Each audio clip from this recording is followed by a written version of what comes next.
I've been a DoorDasher for 4 years. I've seen it all. A lot of, weird houses, dark places, the whole spiel. But after this order, I don't think I ever want to go back to DoorDash. Not after what happened. It was June of 2024. I got an order, $30, 10 miles, and it was heading far, far out there in the middle of the countryside. This wasn't coming to me as a shock. I've had these types of orders before, not as good as a tip, but going out this far of a distance. I figured, man, $30 is $30. I'll take it. Why not? What's my worst case? I went to the Pizza Hut and picked up the order. Just a simple cheese pizza, one cheese pizza, one sausage, and one bacon. Nothing too crazy, but nothing too special. I thought, all right, this is it. $30, 10 miles. This is gonna be a piece of cake. I start heading down to the address, and the further I keep going, the darker it gets, the more woodsy it becomes, the fewer houses I see. I finally pull up to this house, middle of nowhere, just woods surrounding us for miles on miles. There's just nothing out here, no street lights, just this solemnly abandoned looking house that honestly, I know I've seen plenty of houses like this before, but just never, something about this felt weird. It felt off, as in, I just shouldn't do this. But I figured for $30, I'm gonna want the money. I'm a broke college student just looking to make a living. I walked up to the door, no doorbell. I knocked as loud as I could, trying to get someone's attention. Nothing. That's when I looked around at the actual house. Half the windows were boarded up, and the other half of them looked either broken or just not there at all. That's when I heard a voice from one of these windows, a soft whisper of sorts, it felt like. I couldn't make out what he was saying, but I could tell he was saying something. It sounded like some kind of mumbo-jumbo. I thought at first it was just a dude fucking around, being behind the door, just being a bitch, not, opening it, just wasting my time here. I called out saying, "Hello? Anyone there?" Nothing. Silence filled the outside. That voice just disappeared. I didn't hear no footsteps or nothing. Nothing, just nothing. I knocked once more, a little louder, screaming, "Hey, your pizza's here." Nothing. That's when I heard a creak. I heard a creak from what sounded like some stairs. But I thought, why the hell is this guy wasting my time here? Going from probably down the stairs, back up there, and is he just trying to fuck with me here?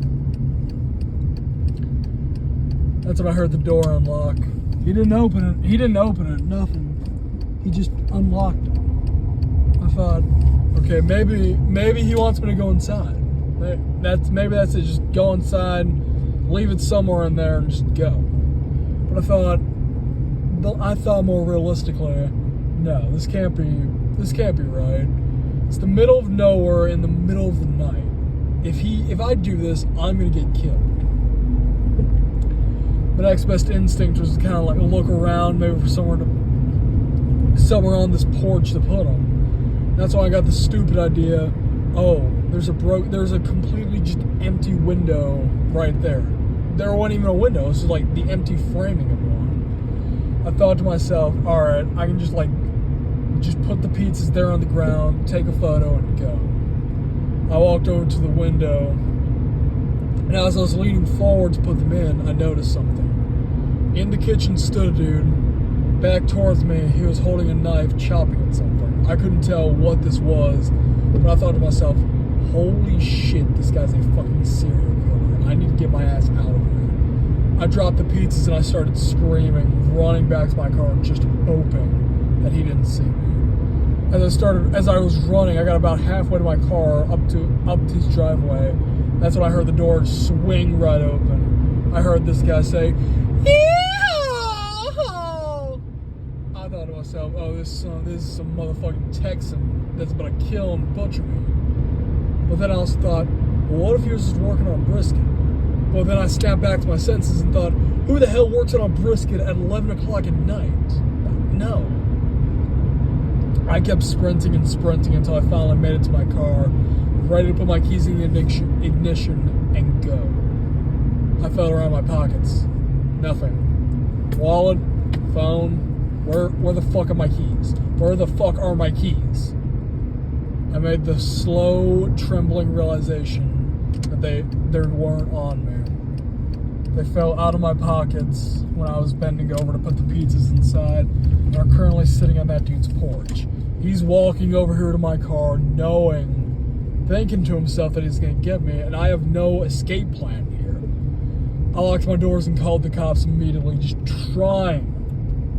just hoping someone will respond out there and save me. He tapped on my window with his knife, just screaming and hollering as a Texan would sound. You can picture how that would sound. Going, yee-haw and giddy up, motherfucker. You know, the usual Texan stuff. I'm over here screaming for my life, leave me alone, I'm calling the cops! Sound like I was horror shorts party. He wouldn't stop though, he just kept tormenting me, tapping on the window. Each second felt like an hour of gruesome pain waiting until the cops showed. I finally heard the sirens start to pull up, and he ran. He didn't run into the house, he booked it straight into the woods. I waited until the cops were there with me before I even considered unlocking my car in case he somehow had some kind of accomplice or was going to double back and just wait for me. I gave the cops a good description of the guy, of what I thought I saw of him, and they went searching for him. They told me that they searched all over that house, but they told me, son, that house is abandoned. No one's lived there in 10 years. The slow, resembling horror on my face just kept sinking in further and further. That probably some kind of serial killer was living in that house and made the order, wanting the intention of killing someone who didn't know about the house. I'm 23 now as I tell this story 2 years later, and as I sit back and watch the news, I spit out my water as I realized what was on there. He got arrested. He got caught.